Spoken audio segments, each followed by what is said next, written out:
And without further ado, I'm honored to give the floor to Gergely Karácsony, Mayor of Budapest, to deliver his opening remarks. This is also a tradition of the Budapest Forum. Thank you very much.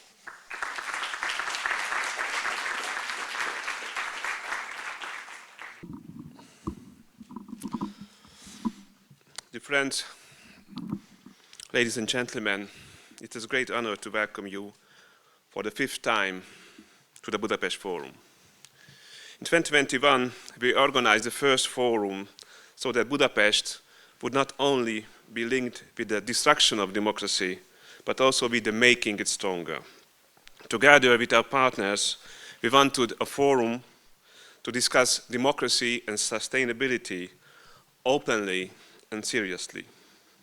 How can we build strong, sustainable democracies, and how can we make democratic politics serve environmental sustainability and fight the climate change? We have had significant and far-reaching discussions. We thank our partners and supporters and hope to keep working together. Our questions are becoming more relevant, which means that we ask the right questions, but also it shows that the problems have only grown worse in the past 5 years. In the economy, the concentration of the capital has continued and the balance between capital and labor has broken down. Inequality grows and social insecurity spreads even in the West. In the international relations, international law and multilateral cooperation are being placed by language of force. The climate crisis and the ecological disaster continue just as scientists predicted, yet more and more politicians act as if it were only a conspiracy of the liberal elite. Real global action seems less and less likely, and people are getting tired of climate anxiety. The physical and biological foundation of our civilization are in danger. Democracy is declining in almost the entire world. More and more people question values that once seemed unquestionable, like rule of law, pluralism, and tolerance. In the past 5 years, the world has become a worse place for those who believe in democracy and sustainability. We are looking for answers, but it seems we have not yet found them. And we, politicians, especially have failed to stop what is both of cause and consequence of this crisis, authoritarian right-wing populism. I want to offer you some thoughts on this topic. I don't know how original these ideas are, but I don't want to be original. I want to say what I believe to be true and important.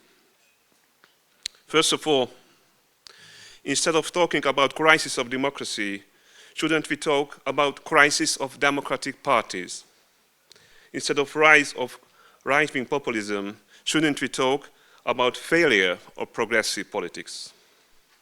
I call for more self-criticism of liberal progressive, including myself.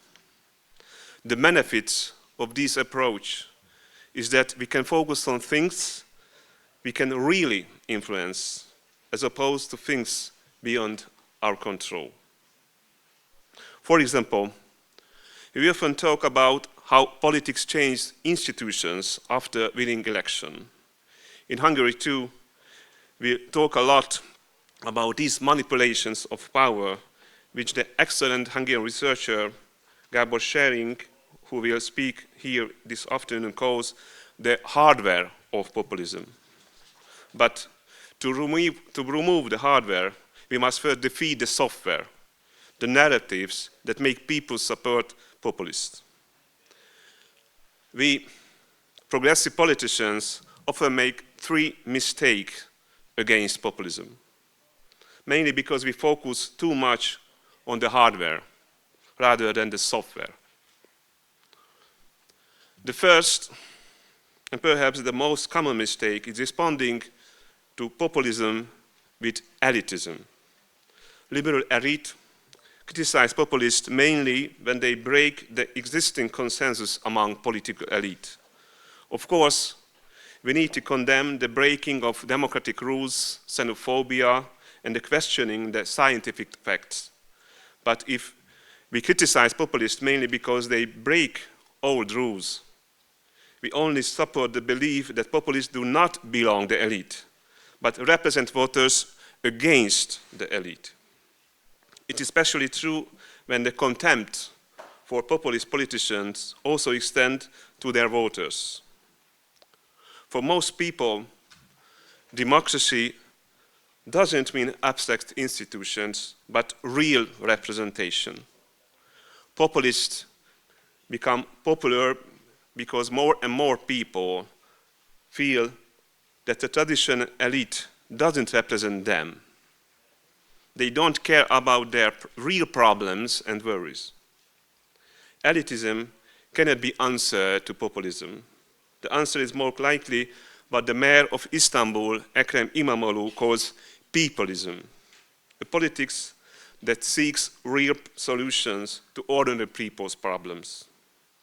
It is therefore no accident that İmamoğlu became Turkey's most popular politician and the most dangerous challenger to Erdogan. The second mistake, almost built into the fight against populism, is defending the status quo.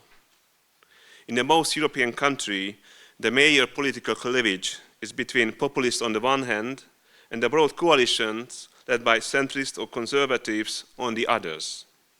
The main message of these coalitions is defending or restoring democracy. This is, of course, an extremely important message, but it's clear does not stop the rise of populists. When they have been removed from power, like in many countries in Central and Eastern Europe, the politician pendulum swings back. If we want to break this cycle, instead of defending or restoring the old model of democracy, we should ask voters for a mandate to build a new one that gives people more involvement and protection in today's uncertain world. The third mistake, which is hard to avoid, is strengthening polarization. Social division is essential for populists. This is how they break the shared commitment to the democratic rules, and this is how they strengthen the loyalty of their supporters. It is very hard to give good answer to those sort of divisive politics.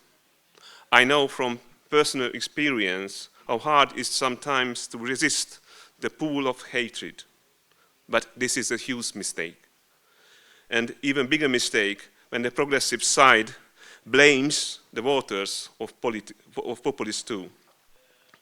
Populists skillfully use people's problems and disappointments. It is a political gift for them when progressive politicians or opinion leaders explain the decline of democracy by the supposed ignorance of low status voters.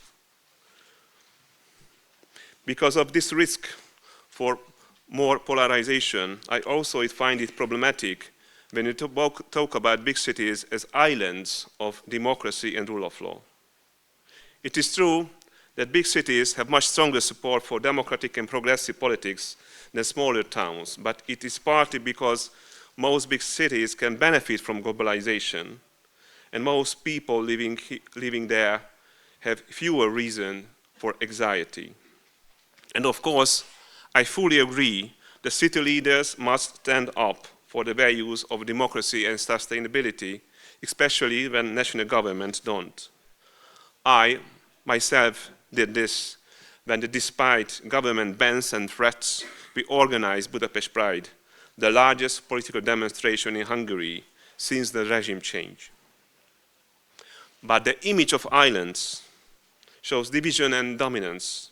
It recalls the old times when cities built walls to protect their values. Now, as Pope Francis said here in Budapest, we need bridges instead of walls.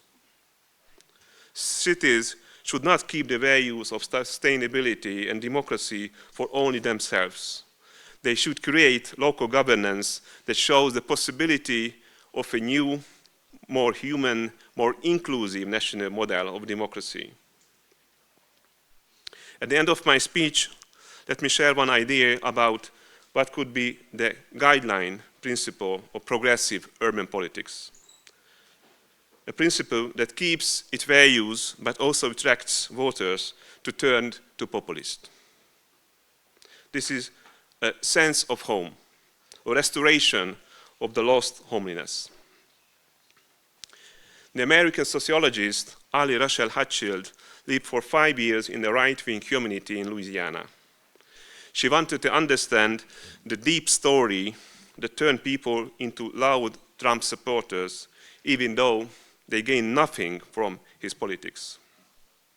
Her book called is Stranger in Their Own Land.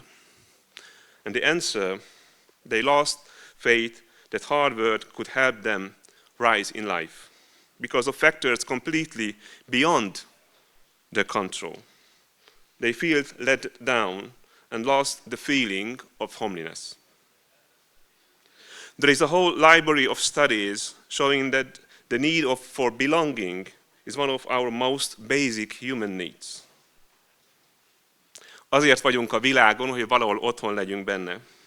We are in the world to be the same, we are in the world to be home somewhere in it. This is the key line, one of the most important Hungarian novels. A home is a place that feels familiar. A place can be connected to with positive emotions and personal relationships.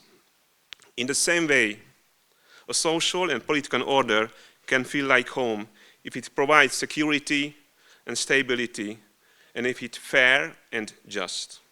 It doesn't have to be perfect, but home gives meaning to our lives.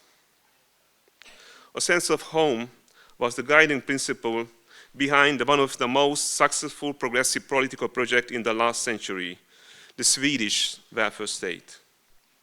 Per Albin Hansson, the legendary leader of the Swedish Social Democrats and one of the fathers of the modern Sweden, used the idea of folkhemmet, the people's home, as the central metaphor for the future Swedish society.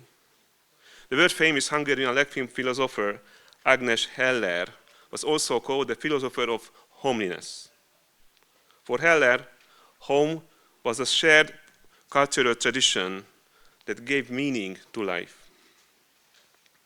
The politics of home building brings many practical tasks for city leaders, from tackling housing problems to improving quality of life to opening channels from citizen participation. Modern progressive concepts, the compact city, the walkable city, the 15-minute city, or the healthy streets, capture many key elements of the good life. But the politics of home, it's another crucial element. Identity, pride, exactly what many people have lost and why many vote for populists. I hope I was not misunderstood. I am convinced that the future of our civilization depends on whether we can stop the decline of democracy and whether we can create the political conditions to avoid ecological collapse. But this will not happen if the same voters keep demanding same things with growth doubt. We need to build a new social coalitions for a new sustainable democracy. How can we do this? I hope that fifth forum, Budapest Forum, will bring us closer to the answers. Thank you for your attention.